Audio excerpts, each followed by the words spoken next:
You're listening to the Monday Night Community Show with Daniel on BRFM. This is the Daniel Monday Night Community Show on demand through YouTube. Thank you very much for choosing to listen to us through this method.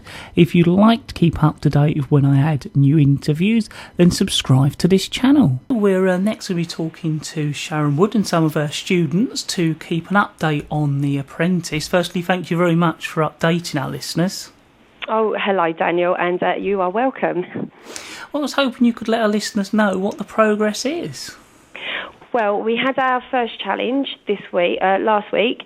The students had the upcycling auction, as mentioned last week. It took place on Thursday on our Eastside campus. And the students were all in our shell and open area with many people attending. They were split into two teams with Natalie Tanner as the head of We Are Going to Win team, and then there was Paige Ashby-Clark, who was the team leader for Inspire team. And they were split into teams, and they took it in turns to auction off items that they had upcycled themselves. And then after the auction, we then collated. Nobody knew how much money either of the teams had taken. It was all total hush-hush right up until Friday afternoon when we were on our Westside campus.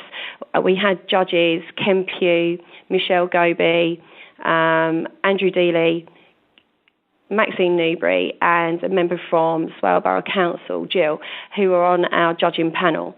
And the students were put in front of the judges, in front of a live audience of Year 7 and 8 from Westside. And they were showing a video of the auction and what had happened, so everybody knew what everybody had been through.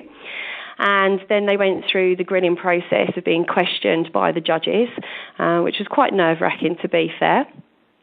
And then from that point, the judges went off, had a discussion, and came back and told us who the winning team were. So they left, and the losing team were then grilled a little bit further. And then we unfortunately had to eliminate one of the students, which happened to be the team leader of the We Are Going to Win team. Unfortunately, that was Natalie. She took it really well, and everybody really supported her, but she's going to now be supporting us throughout the rest of the Apprentice. And that was it. We raised a total of £255 from nothing. No student was given any money, so that was an absolutely fantastic amount of money, which will all be accumulated at the end and be presented to Sheppey Age UK. Well, it sounds like it certainly was a success and certainly went well. It did. It was absolutely amazing. All staff and students have been coming and saying just how amazing it was and how they're really excited by it and can't wait for the next challenge and see what's going to happen next. So, yeah, a real big buzz around the school about it at the moment. So when does the next challenge happen? Well, the next challenge is going to actually take place on Thursday, Challenge 2. That's going to be at St Edward's Primary School. The two teams have got two new team leaders, and that's Katie Titus and Oliver Cooksey, both in Year 10. And one team are going to deliver a geography lesson about Bluetown, and the other team are going to deliver a history lesson about Bluetown to Year 6s at the primary school on Thursday. And then after that has taken place on Friday, on the Eastside campus, we'll have live eliminations again in front of Year 8s. Do the teams choose their own team leader? No, they don't. What we do, me and Councillor Ken Pugh decide who the team leaders are going to be with regards to how students performed previously, who we'd like to see against each other to see how they use their tools and their skills to build teams. So that is very much sort of augmented. And then from there, I make a decision as to who's going to go into each of the team. So the students have no input into that whatsoever. I understand that you've got some of the students with you who are going to introduce themselves and tell us a little bit about how they got on. I have. I'll hand you over. Hello. Hello. Would you be able to introduce yourself to our listeners firstly? I'm Dane Blackstock. I'm in Year 7 and I'm in Hearty. So what team were you in The Apprentice?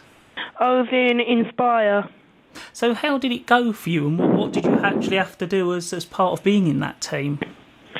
I think it went really well, and we had to try and make things, like make old things into new stuff.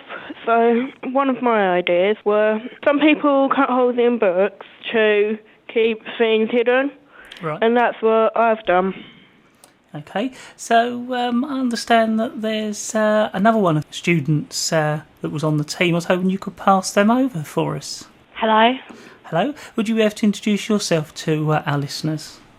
my name's Katie Titus. I'm Year 10 and in Hearty School. So what team was you in? I was in Inspire as well. So what was your involvement in the team, and how did it go for you? Well, it was really good actually. The team worked really well together. Communication was really well presented by our team leader as well. And I made a joint effort with Jordan Skinner. I made a palette which was like a shed tidy. Right. So we made it out of a pallet plank of wood. Was it what you expected or better than you expected? It was a lot better than we expected. Like with our pallet of wood, we made two. So we made a garden one and a kitchen tidy, a shed tidy, and we got like £50 for that altogether, which was really, really good. So was it intense when you had to go in front of the judges? It was, if I'm totally honest, it was very intense. Like, he's a very good Lord Sugar. So it felt like the real Apprentice? Yeah, it really did. Hello, Daniel. Hello. Is there anything else you wanted to get over to the listeners? Just obviously to keep an eye on the local paper, because obviously all of the challenges are going in there, pictures of the students and how much we've raised, and obviously the story of The Apprentice, which will be really, sort of like informative. Obviously, if we see our students around and about doing challenges, to support us and to wish them all the best. There are quite a few new challenges this year as well, so we're really looking forward to introducing those as well. But it's just really sort of community supporting us and seeing how much we can raise for our charity this year. Well, I'd like to thank you very much for taking the time out to talk to me, and I look forward to doing another update to give our listeners an update on the progress. Lovely. Thank you very much for your time, Daniel.